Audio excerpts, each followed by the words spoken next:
সুপ্রিয় নবম দশম শ্রেণীর শিক্ষার্থীরা, এসএসসি জোনে আপনাদেরকে স্বাগতম। আজকে বই পড়া গল্পের সবচেয়ে মোস্ট ইম্পর্টেন্ট এমসিকিউ এবং শর্ট কোয়েশ্চেন নিয়ে হাজির হয়েছি। তো শুরু করা যাক আজকে আমাদের ক্লাস। আমাদের প্রথম প্রশ্ন হচ্ছে, বই পড়া প্রবন্ধে লেখক লাইব্রেরিকে কিসের উপরে স্থান দিয়েছে? তার মানে এখানে যে লাইব্রেরি আছে, লাইব্রেরিকে এখানে এটা দিয়ে দেখা যায়, লাইব্রেরিকে কিসের উপরে স্থান দিয়েছে? স্কুল কলেজের উপর স্থান দিয়েছে। তাহলে কি হবে?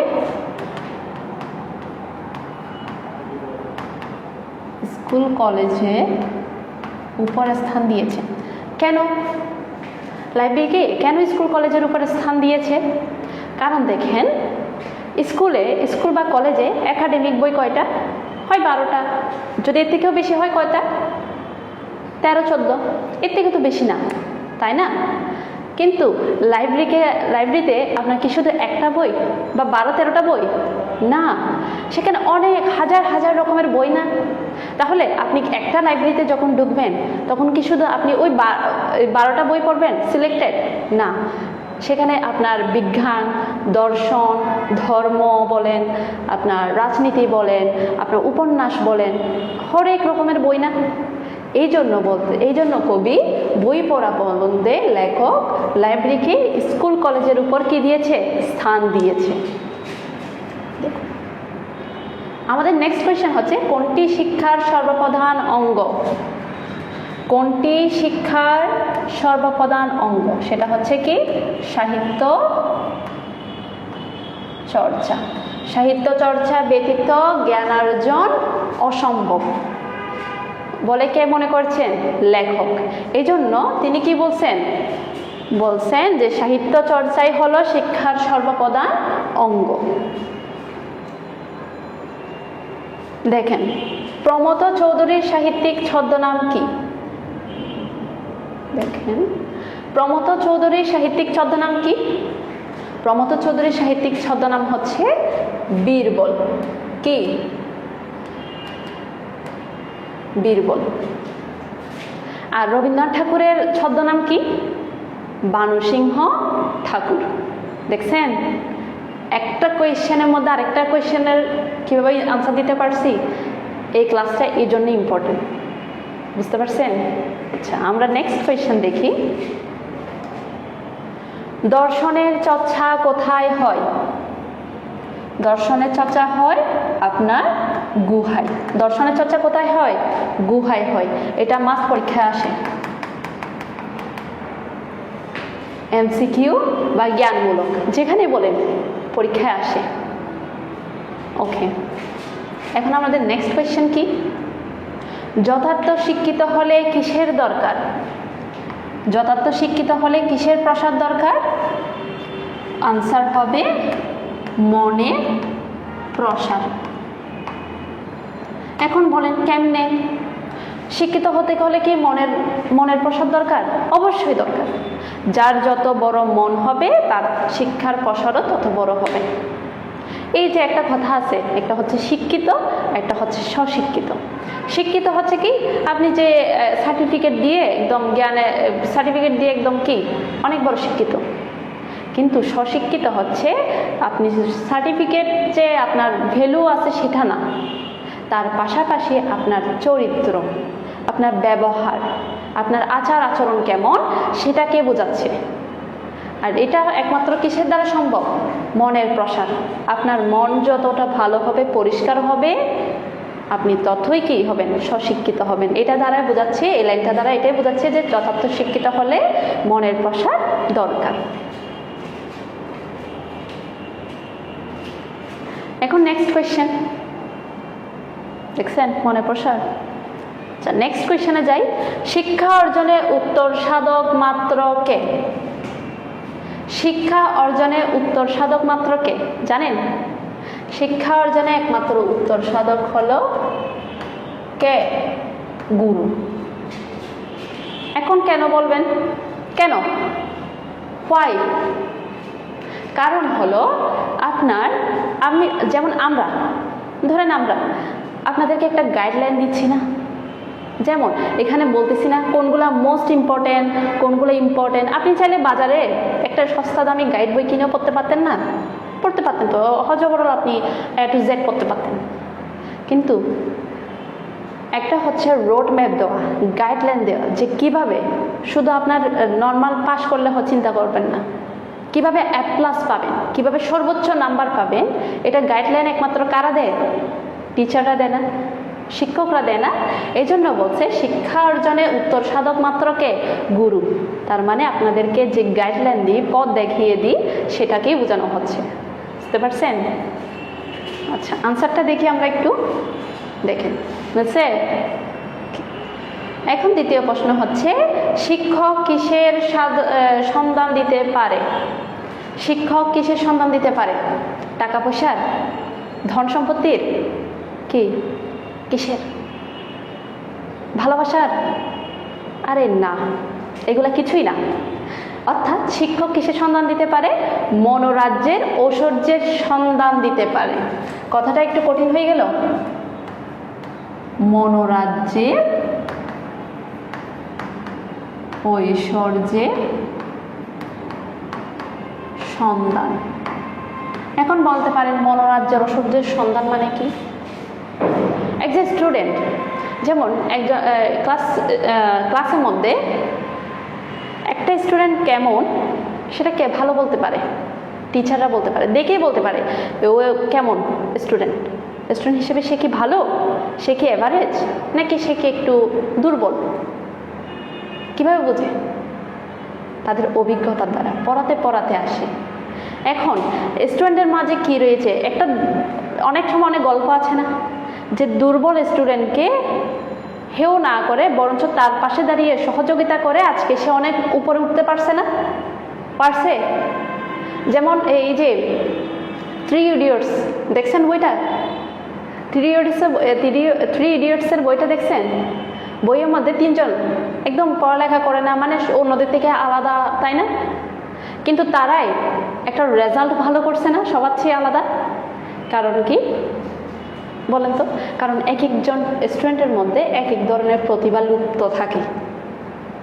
কেউ ভালো কি লিখতে পারে, কেউ ভালো গাইতে পারে, কেউ ভালো কবিতা বলতে পারে, আমরা জানি না। কেউ স্টুডেন্টরা এক একজনের মধ্যে সব রকমের কি থাকে না, গুণ থাকে না। এক একজন স্টুডেন্টের এক এক রকম গুণ থাকে। সেটা কারা ডিফাইন করতে পারে, কারা নির্ধারণ করতে পারে, কারা সেটা ধরতে পারে? টিচাররাই ধরতে পারে।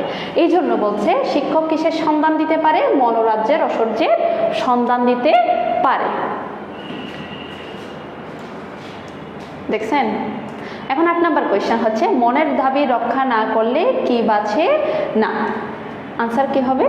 মানুষের আত্মা। এখন বলেন কেন মনের দাবি রক্ষা না করলে কেন মানুষের আত্মা বাঁচে না? কই, আমরা তেমন দেখি না। আমাদের মন কি যা চাই আমরা কি তাই করি? আমাদের কি আত্মা বাঁচে না? এটা না। মনে করেন আপনি বই পড়তে অনেক ভালোবাসেন। এখন কথা হচ্ছে আপনার টাকা নাই, আপনার ফ্যামিলি কন্ডিশন খুব খারাপ, ইনকাম করেন, ফ্যামিলি কন্ডিশন খুব খারাপ। এখন কি আপনি বই কিনবেন নাকি ফ্যামিলিকে টাকা দিবেন? কোনটি ইম্পর্টেন্ট? আপনি ফ্যামিলিকে তো আগে টাকা দিবেন, তাই না? আজকে দিচ্ছেন, পরে দিচ্ছেন, পরে দিচ্ছেন, তারপর আস্তে আস্তে আস্তে আস্তে আস্তে কী হয়? আপনি যে বই পড়তে চাইতেন, বই পড়ার জন্য যে আগ্রহ ছিল, এটা দিন দিন সংকীর্ণ হয়ে আসবে না? কমে আসবে না? অবশ্যই তো আসবে। কেন আসবে না? এটা স্বাভাবিক একটা নিয়ম। তখন আপনার আত্মাটা কি হবে? ওই যে জানার বা হবি, এটা কি আস্তে আস্তে সংকীর্ণ হতে থাকবে। এটাই বোঝাচ্ছে যে মনের দাবি রক্ষা না করলে কি বাঁচে না? মানুষের আত্মা বাঁচে না। নেক্সট কোয়েশ্চেন দেখি, কারদানি শব্দের অর্থ কি? কারদানি শব্দের অর্থ হচ্ছে বাহাদুরি। কারদানি শব্দের অর্থ কি? বাহাদুরি।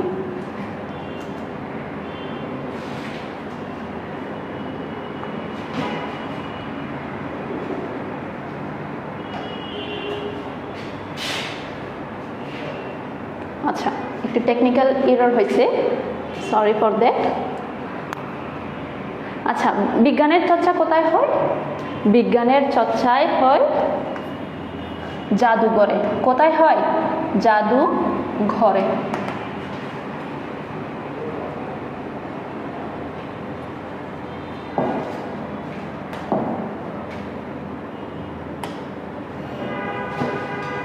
এবার নেক্সট কোয়েশ্চেনে যাই। সাহিত্য চর্চার আনন্দ থেকে বঞ্চিত হওয়ার অর্থ কি? জাতির জীবনী শক্তি হ্রাস হওয়া। এখন এই কথাটা দ্বারা কি সাহিত্য চর্চার আনন্দ থেকে বঞ্চিত হওয়ার অর্থ কি? জাতির জীবনী শক্তি হ্রাস পাওয়া।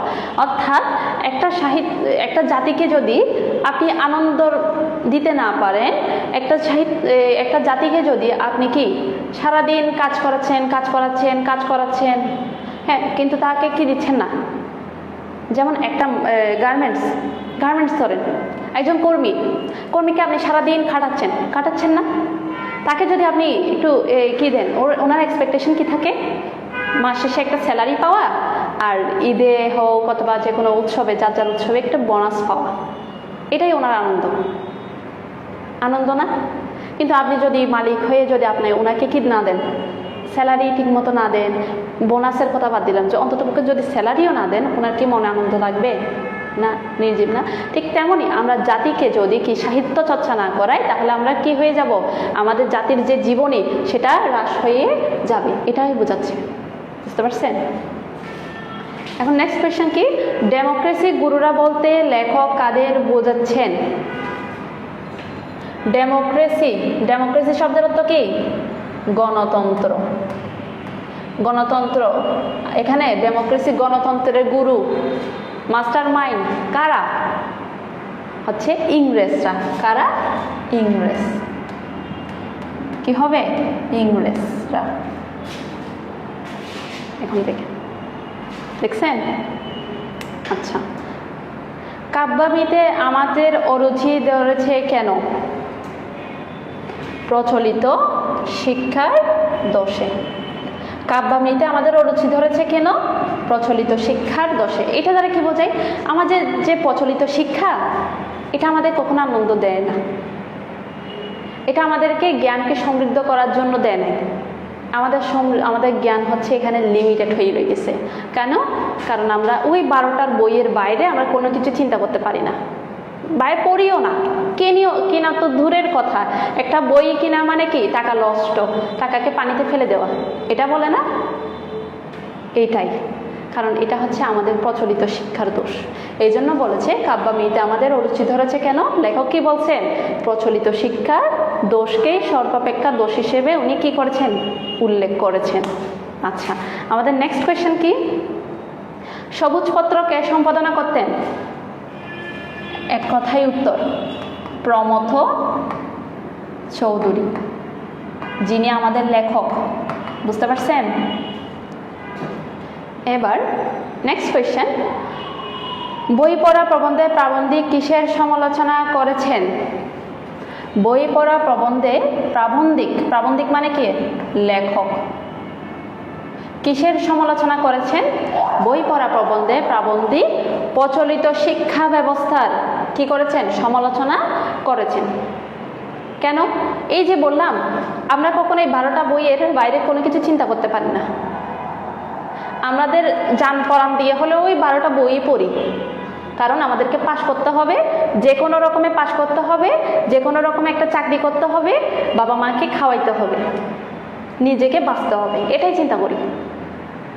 কিন্তু আনন্দ, কিভাবে বই পড়া আনন্দ পাওয়া যায়, কিভাবে নিজেকে আরো ভালোভাবে বাঁচা যায়, এটা আমরা কখনো চিন্তা করি না। এই জন্য লেখক এটাকে কি করেছেন? সমালোচনা করেছেন সব থেকে বেশি। দেখেন, প্রচলিত শিক্ষা ব্যবস্থা। এখন নেক্সট কোয়েশ্চেন, মন গঙ্গার তোলা জল কি? মন গঙ্গার তোলা জল, এক কথাই উত্তর, দর্শন বিজ্ঞান। আমাদের নেক্সট কোয়েশ্চেন হলো, বই পড়া প্রবন্ধে উল্লিখিত মা চরিত্রটি কিসের প্রতিনিধিত্ব করে?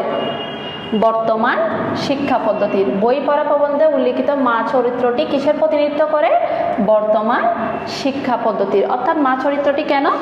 কারণ এখানে বলছে মা যেমন আমাদেরকে কি জোর করে হলেও, যেমন ছোট বাচ্চারা খাবার খেতে না চাইলে মা জোর করে, এই খা খা, তো কি দিব, গাড়ি দিব, বাড়ি দিব, অনেক কিছু বলে না, যে কার্টুন কিনে দিব, ওই যে কি বলে পুতুল বা খেলনা জিনিস কিনে দিব বলে না, একদম গেলানোর চেষ্টা করে, খেতে না চাইলেও বাচ্চা খেতে না চাইলেও জোর করে খাওয়ানোর চেষ্টা করে না।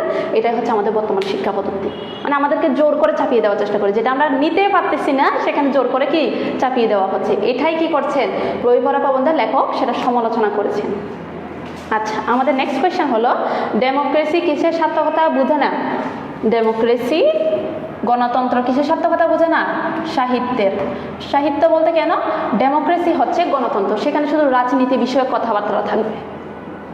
তোমার কি করলে, শুধুমাত্র কি করলে জনগণ কিভাবে ভাত খাবে, কিভাবে চলবে, কিভাবে খাবার তোমার কি বাসস্থান তৈরি করবে, কিভাবে সে ভালোভাবে চলাফেরা করবে, এটাই চিন্তা করে, কিন্তু সাহিত্য নিয়ে কথা বলে না। গণতন্ত্র এটাই বোঝাচ্ছে, ডেমোক্রেসি কিসের সার্থকতা বোঝে না? সাহিত্যের কথা বুঝে না।